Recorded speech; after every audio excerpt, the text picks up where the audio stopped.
See, we have nothing against the two candidates. ఇద్దరు మంచోళ్ళే కావచ్చు. Justice Reddy and CP Radhakrishnan ఇద్దరు కూడా మంచోళ్ళే కావచ్చు, మేము కాదంటలేదు. కానీ ఇవాళ వాళ్ళు రెండు కూడా, ఇద్దరు అభ్యర్థులు కూడా రెండు వ్యవస్థలకు ప్రతినిధులు. మరి ఎన్డీఏ ఇటు ఇండియా, ఈ రెండు కూటమిలకి వారు ప్రతినిధులు. వారు వ్యక్తులుగా కాదు నించున్నది, ఇండిపెండెంట్గా నించోలేదు. ఒకరు కాంగ్రెస్ తరపున, ఒకరు బీజేపీ తరపున నించున్నారు. ఇటు కాంగ్రెసు అటు బీజేపీ ఇద్దరూ కూడా ఈ రాష్ట్ర రైతులను వేధిస్తున్నారు, సతాయిస్తున్నారు, చావగొడుతున్నారు. వాళ్ళు ముష్టి యుద్ధాలకు తిరిగే ఒక అరాచక పరిస్థితి తెచ్చిపెట్టినారు. 20-25 రోజుల కింద మేము హెచ్చరించినా, అప్రమత్తం చేసినా ఇంతవరకు కేంద్ర ప్రభుత్వం స్పందించలేదు, రాష్ట్ర ప్రభుత్వం స్పందించలేదు. అందుకే 70 లక్షల మంది తెలంగాణ రైతన్నల తరపున మేము నిర్ణయం తీసుకున్నాం. నిజానికి నోటా ఉంటే ఎన్నికలు బహిష్కరించడం మంచిది కాదు, ప్రజాస్వామ్య ప్రక్రియలో పాల్గొనాలి. నోటా అనే బటన్ ఉంటే అందులో నోటా కొత్తటోళ్ళం, కానీ నోటా లేదు.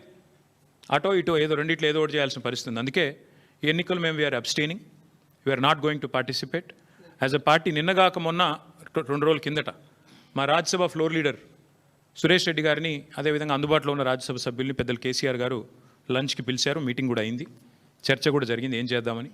చర్చించిన తర్వాతనే, అందుబాటులో ఉన్న ముఖ్యులతో కూడా చర్చించిన తర్వాతనే నిర్ణయం తీసుకున్నారు. ఈ ఎలక్షన్లో మేము ఎవరికి కూడా సబార్డినేట్ కాదు, ఎన్డీఏ సబార్డినేట్ కాదు, మేము ఇండియా సబార్డినేట్ కాదు, మేము తెలంగాణ ప్రజలకు సబార్డినేట్ అంతే. కాబట్టి తెలంగాణ ప్రజల పక్షాన వారి బాధను వ్యక్తం చేయడానికి ఇది ఒక వేదికగా వాడుకుంటున్నాం. తెలంగాణ రైతుల పక్షాన ఈ ఎన్నికల్లో మేము పాల్గొనబోట్లేదు. We're going to abstain.